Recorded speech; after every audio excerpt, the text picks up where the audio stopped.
Bueno, pues hoy tenemos aquí a Alba Soterino, psicóloga especialista en altas capacidades y en población infanto-juvenil con problemas del aprendizaje y especialmente centrada en el análisis de conducta.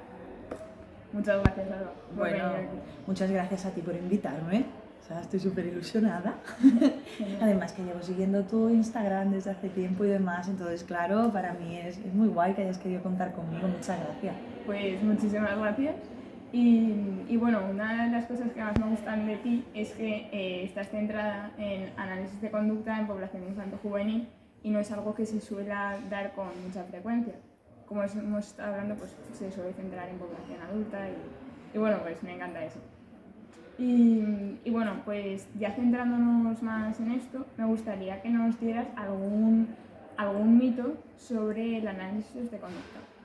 ¿En población infanto-juvenil dices? Eso es, sí. Vale, a ver, yo sí que es cierto que yo desde siempre también he trabajado con población adulta, pero me gusta mucho centrar mi discurso precisamente por lo que estamos hablando, y es que muchas veces en los congresos o en este tipo de eventos lo infanto-juvenil se deja como en un segundo plano, ¿no? Y considero que es tremendamente importante porque al final los niños de hoy van a ser los adultos de mañana, así que todo lo que sea una labor preventiva, bueno es. Y bueno, mitos del análisis de la conducta hay un montón. Mira, ten en cuenta que yo empecé estudiando el máster de ABA España allá por 2016-2017. Yo de aquella no tenía ni idea de lo que era el ABA porque ni siquiera en la universidad, o sea, lo aprendí. Entonces yo llego nueva a ese mundo, yo termino la licenciatura en 2013 renegando del conductismo, renegando del modelo cognitivo-conductual, no cuajaba nada con eso, no me gustaba absolutamente nada, y en el momento en el que empiezo a estudiar, pues ya empiezo a darme cuenta de que era una cuestión de desinformación, ¿no? Al final, y que ya cuando fui leyendo y fui aprendiendo, eran como muchas líneas de puntos que se iban uniendo. Entonces, claro, yo también acarreaba conmigo algunos de los mitos que tradicionalmente o clásicamente han girado en torno al análisis de la conducta, y uno de ellos es que está únicamente centrado en el laboratorio, que no tiene aplicabilidad a contextos reales, cuando eso es completamente falso, ¿no? Sí, de hecho, todo lo que deriva del análisis de la conducta es precisamente una tecnología que viene gracias a las investigaciones del análisis experimental del comportamiento. Luego, también otro de los grandes mitos es que no se tiene en cuenta el papel de los pensamientos. Eso también es muy importante, y por supuesto que se tienen en cuenta los pensamientos, lo único que se considera una conducta verbal privada, ¿no? Y también se estudian constructos como la imaginación, la creatividad. De hecho, Skinner ya escribía sobre eso. Y luego también, enfocado en los niños y niñas con autismo, que es a lo que más se tiene unido, ¿no? Todo lo que puede ser el ABA, sí que hay muchísimos mitos como que maltratamos a los niños, que los tratamos como animales, que los educamos únicamente para que obedezcan a contingencias de respuesta, o que los educamos con premios, que no llegan a desarrollar motivación intrínseca, aunque para mi gusto y mi manera de verlo, esto de motivación extrínseca, motivación intrínseca, hay que darle una vueltecita, pero bueno. Y básicamente que educamos a niños que no desarrollan ni una conciencia moral ni crítica. Es como si fuéramos unos seres desalmados, malos, malísimos. Entonces, es verdad que hay, por desgracia, muchos testimonios de padres y madres de chavales con autismo que no han tenido un buen profesional a su lado. Entonces, esos testimonios son completamente ciertos, seguro. Ahora, eso no quiere decir que esos profesionales hagan ABA. Claro. ¿Vale? El ABA en sí se basa mayormente en el papel del reforzamiento positivo a la hora de instaurar e implementar comportamientos nuevos que puedan ser adaptativos o socialmente relevantes, ¿sabes? Todo lo contrario a castigar, ¿sabes? Que de repente somos una especie de supervillanos, de científicos malos, que bueno, pero yo me miro a mí misma y digo, pero si yo no impongo ni miedo ni nada.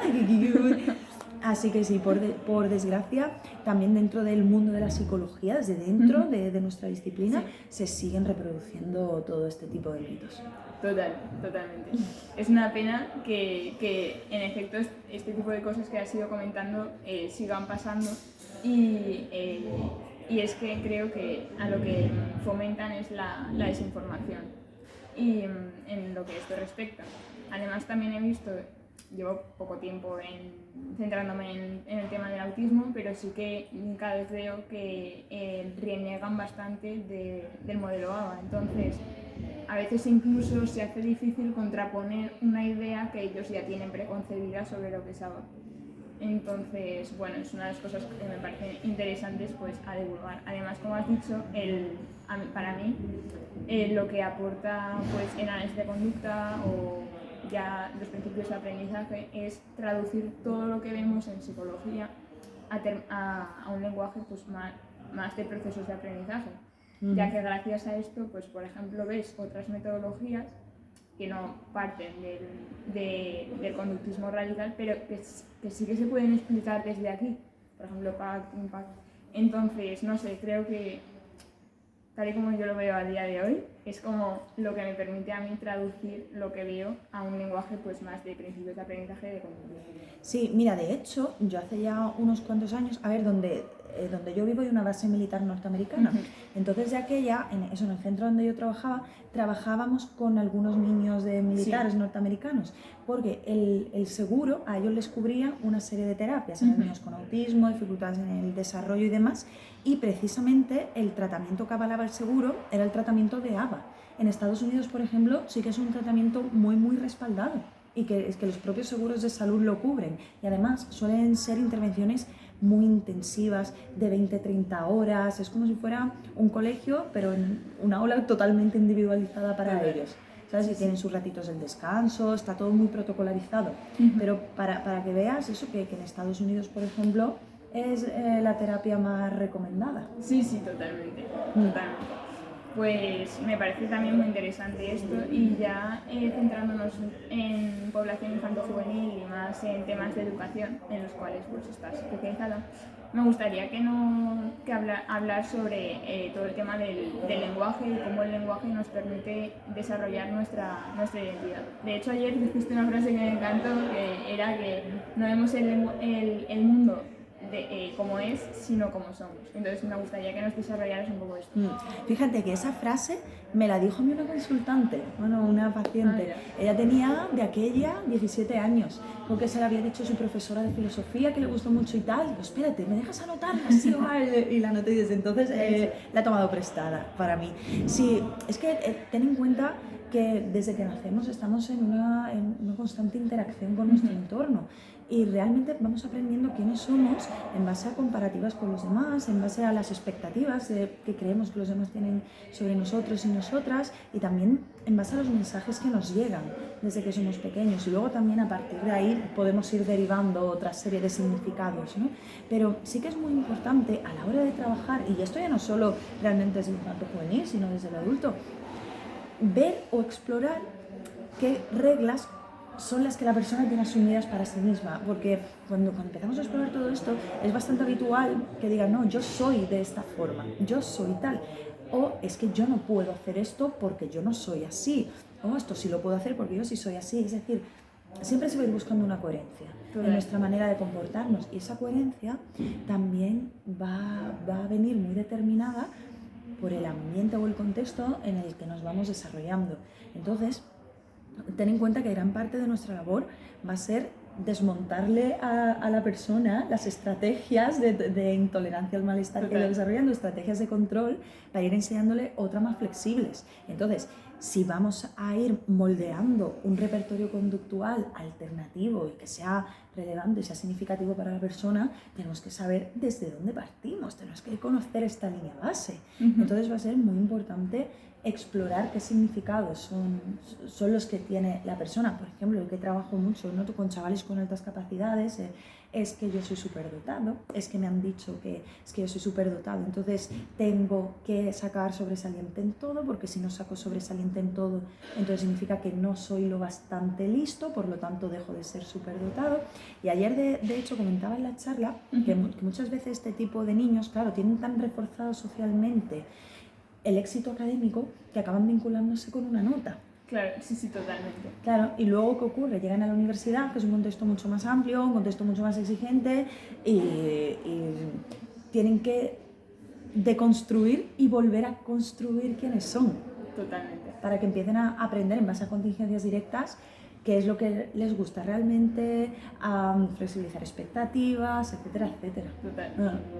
Pues me parece muy importante lo que has marcado y también pues llevándolo a algún caso práctico para ver la importancia del lenguaje. Por ejemplo, hablábamos antes de todo el tema pues de ahora actualmente de los niños altamente sensibles, que yo lo he llegado a ver en literalmente un expediente de notas. Entonces me gustaría que nos reflejaras algún caso o si has tenido de esto similar.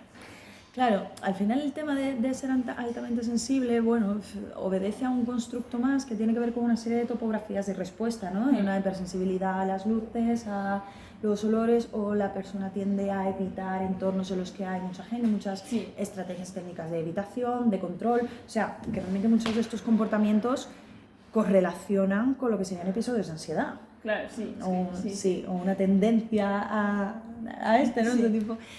Sí que recuerdo hace tiempo que vino un peque con sus padres, que el peque estaba teniendo problemas en el colegio porque la profe decía que él se portaba muy mal, que no atendía en clase, etc. Entonces, él hizo una trastada, no recuerdo exactamente qué era, y los padres me enseñaron los audios que la profe les mandó mientras estaba ocurriendo esto. Y en estos audios lo que se escuchaba era al peque llorando y la profesora muy enfadada, riñéndole, ¿vale? Entonces ya de por sí se genera una situación bastante tensa. Y ella decía, pero que tú no puedes hacer esto, que tú eres un niño de vitamina. Este es otro concepto. Es que llegan yo que sé, a contextos incluso educativos, temas que se ven pues en las redes sociales. Sí. Me parece muy que entiendo la buena intención de esa mujer de decir, oye, que tú eres un niño con estas características y tal, pero bueno, cuando realmente ya desde que son tan pequeños les estamos diciendo, tú eres esto, tú eres lo otro, de alguna manera estamos invalidando todo un espectro emocional que podría darse y podría estar en proceso de darse, pero que no llega a darse, por cumplir con estas expectativas y buscar la coherencia con quien se supone que somos. Total. ¿Sabes? Y además es que a veces ves como un constructo, tipo vitamina o lo que sea, pero si te pones a ver el contexto de ese niño o de esa persona, te das cuenta de que es muy altamente probable que se comporte así las contingencias en las que está inmerso. Claro, mira, otros casos súper típicos es cuando vienen chavales con diagnóstico de trastorno negativista desafiante. Bueno, sí, eso es otro. Claro, y por ejemplo, ellos se basan en criterios del DSM-5 y tal, pero bueno, te pones a leer estos criterios, al final tampoco quedan muy claros, como sabemos a nivel descriptivo, bueno, vale, ok, puede ser útil, pero más allá ni explica, ni predice, ni controla, no hay hipótesis funcionales, entonces todo se queda en algo muy vago. Y por supuesto, la culpa para el chaval. Claro. Porque tú eres así, porque esto es algo que tú ya traes de serie, que tú ya has nacido con esto, que de alguna manera traes en tu cerebro, no sabemos dónde, y claro, como esto es biológico y es inmutable, apáñatelas y que se las apañen los padres también. Justo, porque también iba a decir que la culpa para el niño y también la culpa para los padres. Y además es que el hecho de que se sientan culpables los padres, pues a lo que lleva, yo creo que es a castigar lo que están haciendo y no darle como unas conductas alternativas o unas, yo qué sé, analizar la conducta del niño para darle unas, digamos, pautas o no sé cómo explicarlo para que el niño pues se adapte mejor a su contexto. Es que ten en cuenta que muchas veces los padres se encuentran muy solos, ¿eh? Antes había unas redes de apoyo familiares muy grandes, ahora ya no, hay muchísima información, a los padres y madres muchas veces se les mete mucho miedo desde que los niños ya son pequeñitos, uy, pero te mira a los ojos a ver si va a ser autista, o es que yo creo que es un poquito Asperger, o yo creo que un poquito hiperactivo, espérate, vamos a analizar, a ver si puede tener un poquito de autismo, o sea. Entonces, ya de por sí tienen mucho miedo, ¿no? Y si se les acaba castigando, se va a reducir la probabilidad de que pidan ayuda. Y se va a reducir la probabilidad de que comuniquen su malestar y, por supuesto, el miedo al juicio. Hay muchos padres y madres que cuando nos piden ayuda, pues vienen con miedo a que les juzguemos y a que les digamos que es que son unos malos padres. Y antes has dicho algo muy interesante que es la culpa. Yo me encuentro muchísima culpa, sobre todo en líneas generales, generalizando mi experiencia, más por parte de las madres que por parte de los padres. Claro. Las madres hay una exigencia también del entorno hacia ellas, de ellas consigo mismas, de ellas con otras madres, de que nunca es suficiente, nunca estás haciendo lo suficiente por tu hijo. Entonces muchas veces en el momento en el que les damos un abrazo a esas madres y le decimos, lo estás haciendo bien, si es que eres una pedazo de madre, ojalá todos los niños tuvieran una madre como tú que se implica y se preocupa. Total. Eso, jolín, remueve muchísimo, porque... Sí. Ten en cuenta lo que te comento, cada vez vivimos en una sociedad más individualista, donde hay veces que se carecen de redes de apoyo y, jolín, tenemos que ayudarnos entre nosotros, es que no podemos estar juzgándonos, es que ya bastante lo juzga el mundo, ¿no? Me encanta, sí, totalmente. Pues la verdad es que es literalmente como comentas, y también me parece como muy sorprendente el hecho de valorar también todo el tema del lenguaje, las normas también sociales que se ponen pues más a la población de madres, verlo todo como en perspectiva y ver pues un análisis funcional, digamos, de la sociedad en general, sí. A mí me parece súper sorprendente. Sí, es que ten en cuenta que nosotros, nosotras aprendemos lo que es deseable, lo que es bueno, es malo, es moral, es inmoral, en base a un código lingüístico. Sí. Es decir, que no deja de ser pues un vehículo para establecer un código moral, etcétera, etcétera, y esto va cambiando a nivel sociohistórico. Y está bien, y todo esto sí que tenemos que tenerlo en cuenta, porque aquí sí que estamos hablando de estos constructos, cuando se van interiorizando y tal, pero tú imagínate que estás trabajando y te llega una chica de 14 años que dice, es que creo que soy bisexual, o es que creo que soy un chico, o es que creo, o sea, es que la construcción de la identidad tiene muchos, o sea, es como un espejo que se rompe y tenemos muchísimos cristales, ¿no?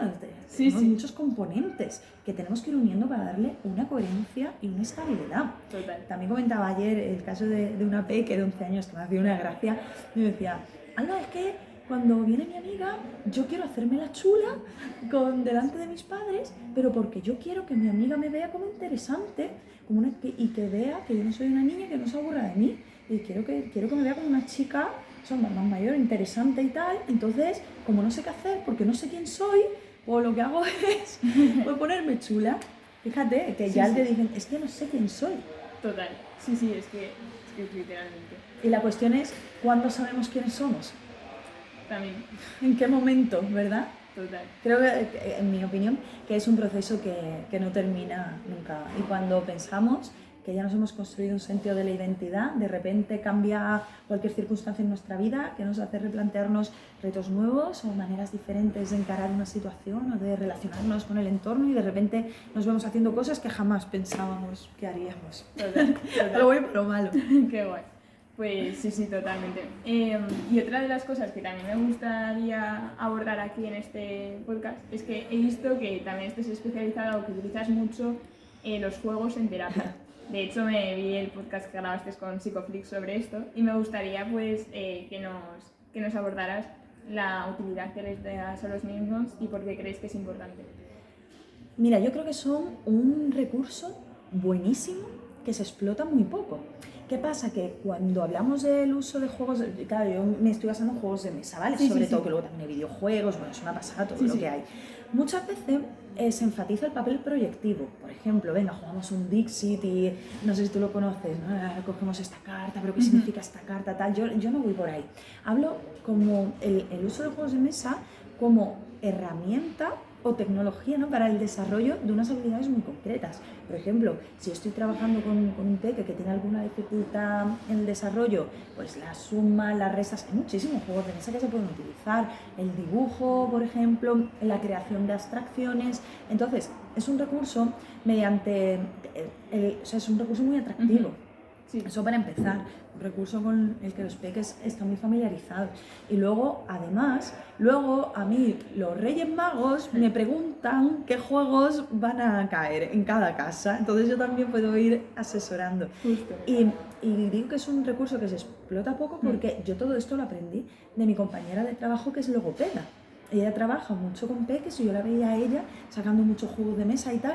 Claro, y a partir de ahí, cuando te metes en el tema del ABA, bueno, que todo tiene que estar como súper registrado, súper medido, entender el para qué, buscar la función constantemente. Y digo, oye, espérate, pero es que este juego es interesante, pero es que este juego también. Entonces te vas haciendo ahí tu pequeña biblioteca de juegos. Sí, pues también me estoy acordando de un peque que bueno, pues concretamente en este caso estaba jugando en el parque y pues no se quería ir del parque, y la madre pues estaba todo el rato intentando que se fuera, y la forma con la que conecté para que se fuera de ahí fue: vamos a jugar a los aviones y nos vamos a ir del parque.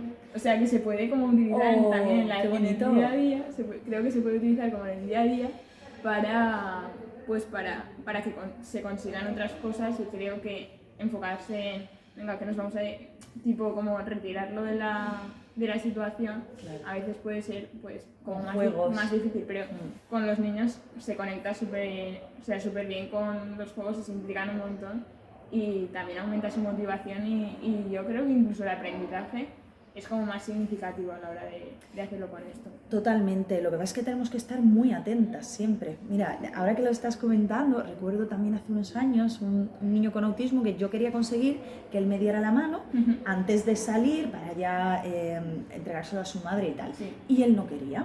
Y en ese momento a él le gustaban mucho las grúas, los camiones, los coches, entonces yo le dije, vale, vamos a imaginar que yo tengo un gancho de una grúa y ahora tú tienes el gancho de otra, a ver cómo hacemos. Entonces ya había una pequeña aproximación. Claro, al final esto es un moldeamiento por aproximaciones sucesivas que se iba reforzando. Ah, venga, wow, mira, tenemos aquí los dos camiones, tal. Es decir, que a partir del juego sí que podemos conseguir grandes cosas. ¿Qué ocurre? Que eso implica dar una vuelta de tuerca. Y eso también implica pues gastar recursos, gastar energía y dar tú con la manera de decir, voy probando por aquí, voy probando por allá. Total. Entiendo que a veces también puede ser un poco cansado, pero total, sí, esa es la manera, totalmente. Y ahora mismo también me estoy acordando de una película que salió este verano, que es la de Inside Out, que creo que también puede ser una manera para que, no es un juego, pero sí como diferentes muñecos para que fiscalizar las emociones, y que para los jóvenes pues resulte como más sencillo incluso también expresar toda esta parte emocional. Entonces, o sea, es que se pueden hacer muchísimas cosas con todo este tipo de recursos. Mogollón, pero es que podemos crear nuestros propios recursos. Bueno, por eso podemos tirar de podcasts, de videojuegos, de películas, de series, ya todo lo que queramos. Y el tema de Inside Out, claro, es muy interesante porque ten en cuenta que cuando trabajamos también ya más con adolescentes, que ya tienen su propio sistema verbal o lo están elaborando, una parte de nuestro trabajo va a ser practicar lo que se conoce como en terapias de tercera generación la difusión, ¿no? El distanciarnos de estas rumias, de contenido verbal y tal. Entonces muchas veces se juega a fiscalizarlo, precisamente, sí. Yo lo hago muchísimo. Sí, sí. Y creo que esta película ayuda a fiscalizar, y a la vez creo que manda también algunos mensajes muy importantes. A mí me gustó mucho la primera, voy a hacer spoiler, pero bueno, la película ya tiene años, ya la gente ha tenido tiempo para verla, que al final cuando la protagonista, cuando Riley ya se viene abajo y se echa a llorar, es cuando los padres realmente pueden ver que está pasando algo, entonces es cuando van a consolarla. Esto cumple también una función de reforzamiento social, entonces te hace ver que hasta que no pedimos ayuda no nos pueden ayudar. Y creo que eso es una de las grandes claves que tenemos que manejar, porque es uno de los grandes problemas que tenemos, que la gente tiene miedo a pedir ayuda, porque tiene miedo a ser juzgada. Pues hasta aquí sería la entrevista. Muchísimas gracias, Alba, por participar, y un placer. El placer es mío, gracias. Y nada, pues hasta ahí.